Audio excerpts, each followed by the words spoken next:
In Peru, a survey reveals that 72% of Peruvians disapprove of President-designate Dina Boluarte's administration. Brazilian President Luis Lula Da Silva arrived in the United Arab Emirates for a meeting with Emirati President Mohammed bin Zayed to discuss a bilateral agenda and strategic issues. And in Sudan, heavy clashes are reported between the army and the so-called Rapid Support Forces following negotiations for a way out of the political crisis.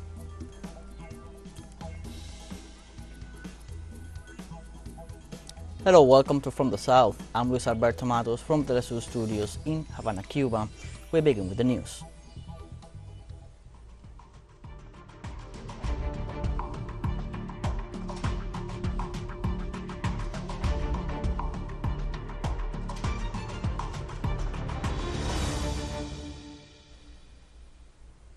A recent poll revealed that 72% of Peruvians disapprove of the administration of President-designate Dina Boluarte. According to data published by the research company Datum, in the last 2 months, Boluarte has not shown a noticeable change in approval ratings. According to the latest survey conducted by the company, the President-designate has an approval rating of 18%, 1 percentage point lower than last month, while her disapproval remains at 72%. Meanwhile, her disapproval ratings fell in the center of the country from 85 to 79%, while in the south from 92 to 86%. However, in both Lima and Callao, disapproval of Boluarte rose from 62 to 66%, and in the north from 72 to 76%. On Saturday, the Nicaraguan government said they promote bilateral cooperation with China with the signing of projects on thermal energy and housing construction.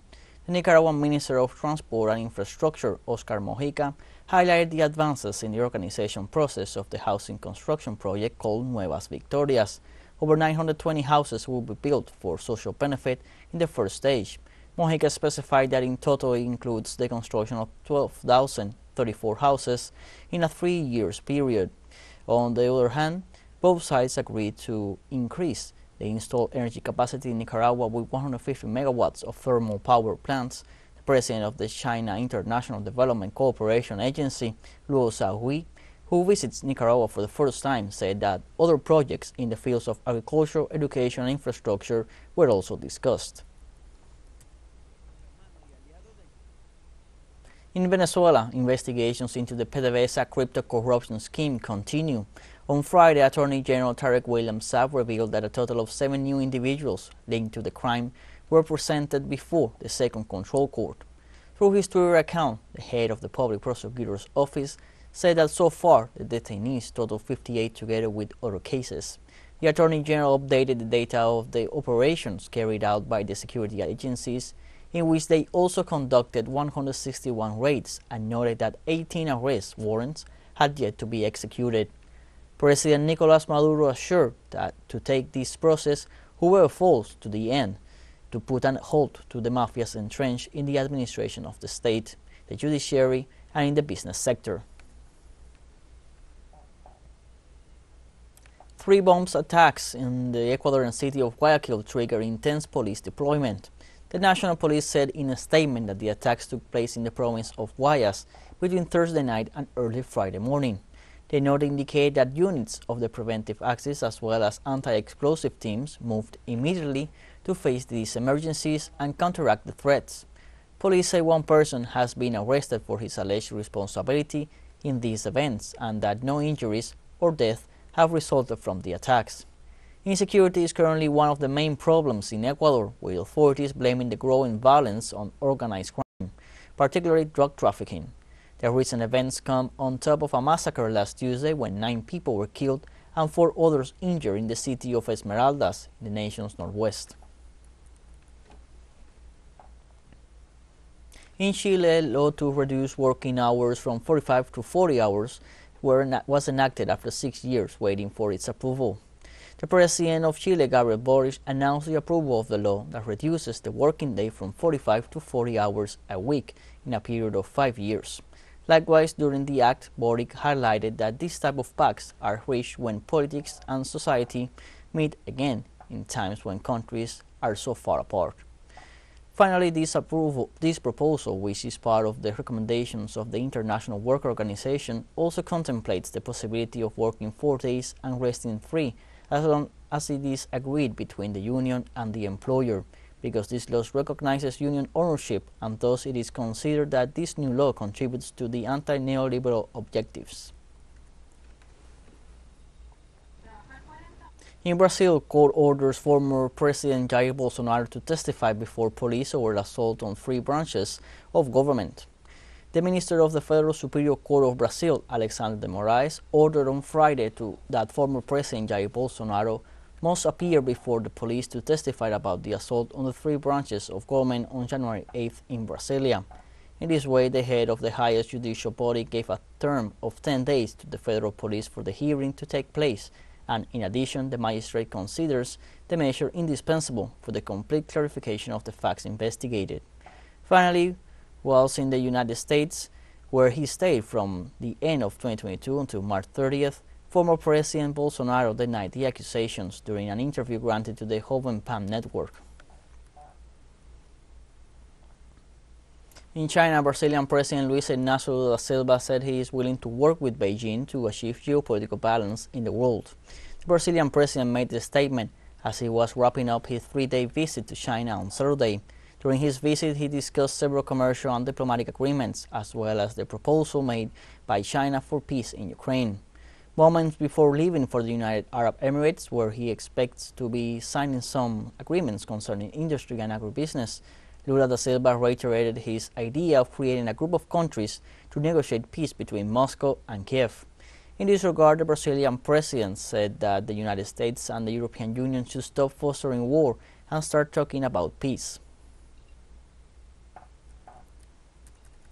United States to stop encouraging war and start talking about peace.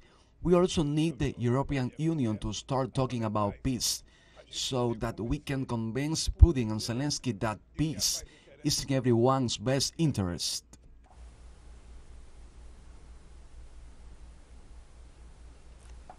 Brazilian President Luiz Inácio da Silva arrived in the United Arab Emirates capital to hold a meeting with his counterpart, Mohammed bin Zayed Al Nahyan. According to information provided by Brazil's foreign ministry at the meeting with Zayed Al Nahyan, the heads of state will discuss issues on trade investment, energy transition, climate change, and global security. They will also address the role of Brazil and the United Arab Emirates in the United Nations Security Council as non-permanent members. Following the meeting, both leaders are expected to hold a press conference to assess results of the encounter. Lula da Silva will return to Brazil on Sunday morning, April 16th. Let's take a short break, but first remember you can follow us on TikTok at TeleSUR English, in which you will be able to see news in different formats, news updates, and much more. All the stories coming up, stay with us.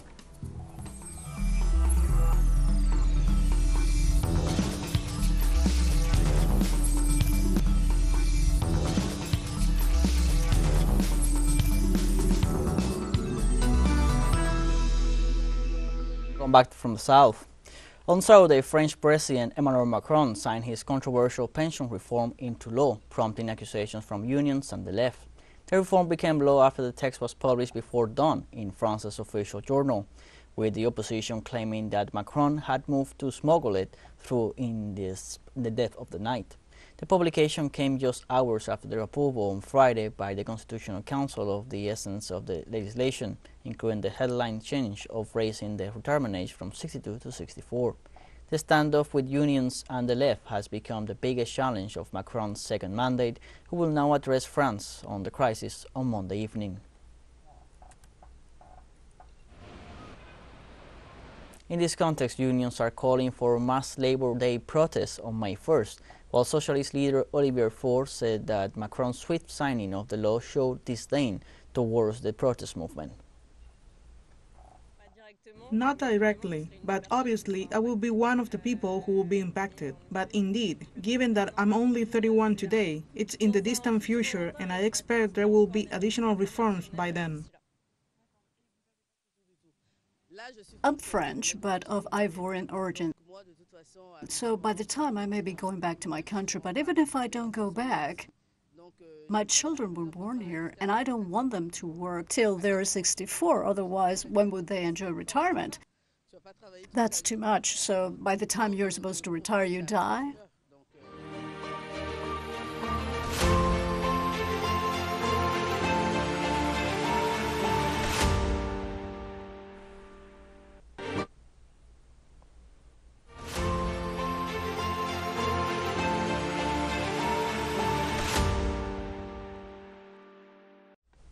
On Saturday, the Russian Defense Ministry reported that Russian forces successfully advanced on the outskirts of the Ukrainian locality of Bakhmut. Defense Ministry spokesman Igor Konashenkov said that Wagner's assault units successfully advanced, capturing 2 districts on the northern and southern outskirts of the town. During his daily press briefing, Konashenkov added that Ukrainian troops, while retreating, are deliberately destroying city infrastructure and residential buildings to slow down the advance of Moscow forces. Military analysts have said that seizing Bakhmut would have public relations and tactical military value for Moscow.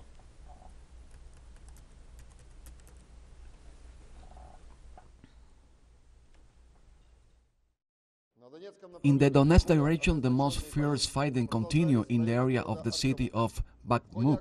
As a result of operation, the Wagner assault units have successfully advanced, capturing 2 districts on the northern and southern outskirts of the city. The units of the armed force of Ukraine remaining in Bakhmut, while retreating, are deliberately destroying city infrastructure and residential buildings in order to slow the advance of our troops. Detachment of the airborne troops pin down the enemy on the flanks and support the action of the assault detachment to capture the city. The acting head of the next region, Denis Pushilin, confirmed the first grain shipments from the commercial port of Mariupol City. The senior official informed that Mariupol port is ready to use its full capacity for the import of construction materials and for grain export. According to the official, the first grain shipments will start leaving from this important port on the Sea of Azov in the next 2 weeks. Pushilin added that this will reduce the long lines of ships trading in the region.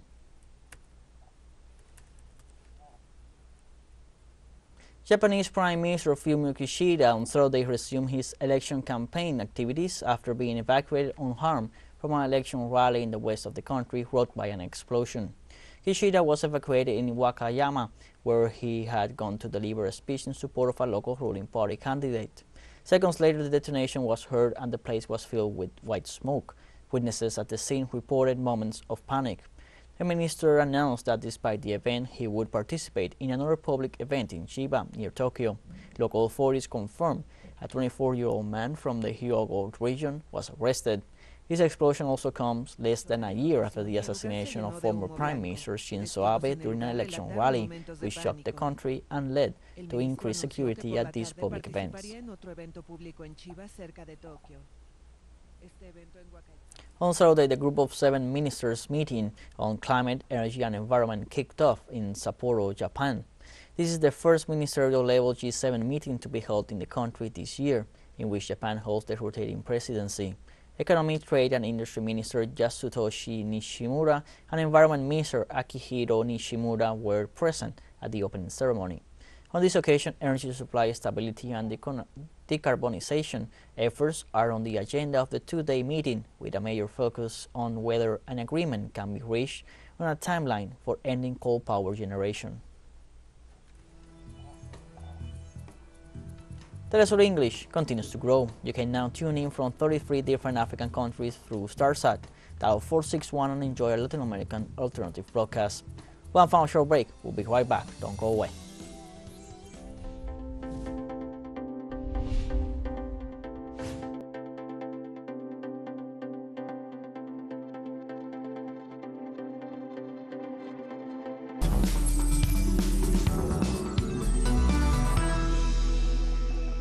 Welcome back from the south.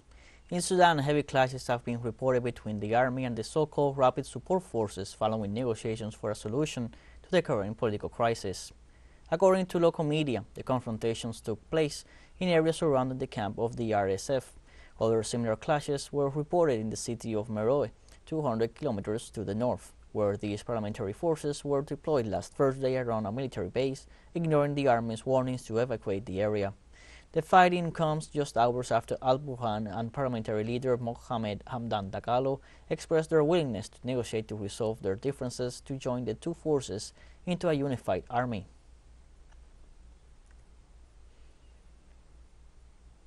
In Yemen, under the coordination of the International Committee of the Red Cross, the exchange of prisoners between the government and Houthi authorities continued on Saturday as an important step towards peace in the country. The flights on Saturday were part of a large-scale multi-day exchange involving nearly 900 detainees that came amid peace talks that have raised hopes for an end to Yemen's 8-year-old war between the Houthis and the Yemeni government. On Friday, more than 300 prisoners were transported on 4 flights between Aden and the capital Sana'a, reuniting them with their families before next week's Muslim holiday of Eid al-Fitr. Family members of released prisoners in Yemen received their relatives after years of being apart. The released prisoners and their families expressed their joy at the greeting with their loved ones. All this comes after this Friday, Houthi authorities in Sana'a began the exchange process with the government in the city of Aden. The armed conflict in Yemen started in 2014 after a coup d'etat that triggered a civil war. In 2022, a truce was agreed between the sides after the United Nations organizations and countries of the region made efforts to achieve peace in the country.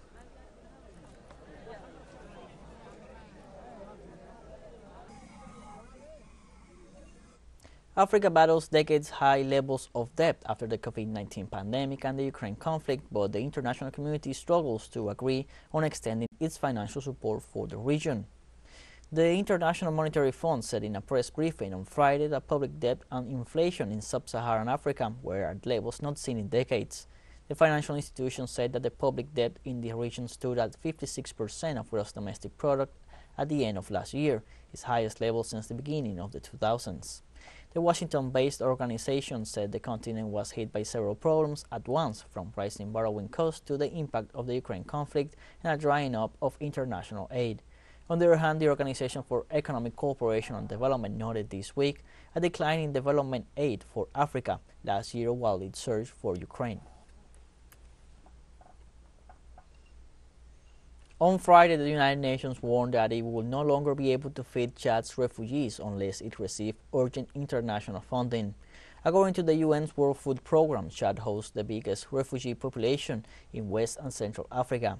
The WFP needs $142.7 million for the next 6 months in order to feed all crisis-affected populations in the country, including refugees, the 380,000 internally displaced, and other Chadians who have been hit by extreme weather in recent years. Chad is facing the 4th consecutive year of very high severe food insecurity, registering 1.9 million people affected, in addition to the most devastating floods in 30 years. 2023 is another very difficult year, whereby we have absolutely no funding from May onwards for the refugees and the displaced people. It's really catastrophic. We did receive an extra funding in 2022, but the needs were too important because we need to add the 2 million of Chadians suffering of severe food insecurity during the lean season, plus another 300,000 that were floods-affected people. And our resources were far too much our needs. We have come to the end of this newspaper, and you can find these and many other stories on our website at telesurenglish.net. You can also join us on social media: Facebook, Twitter, Instagram, Telegram, and TikTok. For TeleSUR English, I'm Luis Alberto Matos. Thank you for watching.